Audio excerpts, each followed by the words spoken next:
Gentlemen, I got a problem. I've gathered you here because I need the smartest guys I know. My life is what it is, so that's you. He's talking to you guys, so step it up. Okay, yesterday, I was the only one home and the doorbell rings. It was Carl Tompkins. That son of a... Who's Carl Tompkins? Pastor Carl, the guy who married me and Andy at our wedding. That son of a... Look, Dad, will you listen, please? He gave me some very bad news. 17 years ago when I married you and Andy, I had a nasty gambling problem. But I'm in a program now, and I'm on the 9th step, which is making amends. Amends?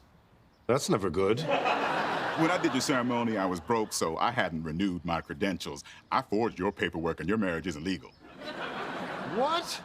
We're not legally married? Well, why would you do the ceremony if you knew it wasn't real? I just love making people happy. Do I look happy now? So I was right. He is a son of a... Andy's not gonna like this. But she's not gonna blame Adam. It's not your fault the guy had a gambling problem. See, this is where it gets tricky. He's not the guy Andy told me to hire. I picked him because he was cheap.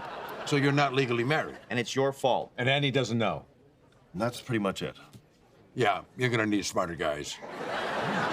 But a wedding is not something to cut corners on. You blew it, Bubba. Sorry for the language. Money is for saving, not spending. That's right. And you're gonna need that money when the storm comes. And there is always a storm coming. You taught us that, Pop. I'm never not afraid. Damn straight. It keeps you frosty. So how do I tell Andy we're not legally married because I wanted to save a few bucks? Now, keep in mind, not being married might be a hot-button issue for her. Well, you could soften her up with some romance. Oh, take her to a nice hotel for a weekend. I don't like the idea of being locked in a tiny room with her when she finds out.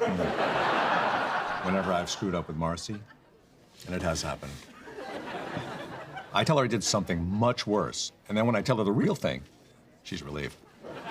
So what could I tell Andy that's worse than this? Nothing. I was just saying, you know, if you'd done something not so big, that would be the solution. This is the worst war council I've ever been on. Son, you gotta think outside the box. Men have been screwing up with women for thousands of years. They're on to us.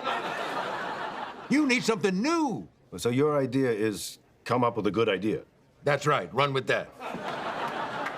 Okay, well, a lot of good perspectives here. But the thing is, Andy is the best, all right? I got a good one, so I'm just gonna go home and tell her. She'll understand. Atta boy. Absolutely.